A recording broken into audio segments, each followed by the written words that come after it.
So let's talk about the company. So in 1907, these two men have dinner. Bruce Ismay is the managing director of White Star Line, and Lord Peary is the managing director of Harland and Wolff in Belfast, Ireland, which had built all of White Star Line ships for about 30 years. And they have dinner, and they're talking about what they're going to do with the competition, which I'll talk about in a moment.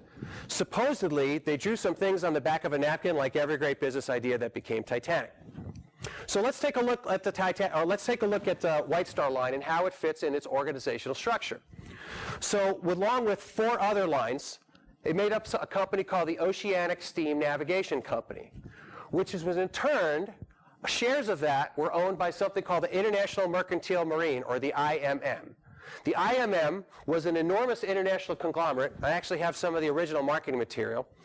And what's really fascinating is that the owner of the IMM, which owned all of these premier British shipping companies, was actually this man. Does anybody know who this is? I'll give you a hint. The second largest bank in the United States is named after him. It's not Mr. Bank of America. This is J.P. Morgan. He was the richest man in the world 100 years ago.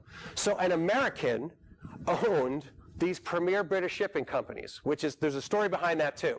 So what I decided to do is, within the company, I decided to go ahead and put everything in terms that we would understand. So J.P. Morgan was the financier. So he's the guy with the money, right? So Bruce Ismay is, we have the business side or the technical side. You might have heard this before. This is the greatest ship the world has ever seen. But what's interesting is that this is not Titanic. This is Olympic. You see, Titanic was a twin.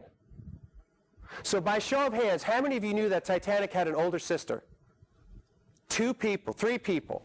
Well, if you didn't know Titanic had an older sister, you didn't know she had a younger sister either. These 3 ships, Olympic, Titanic, and Britannic, were built for a very specific reason, and that was to beat the competition at their own game.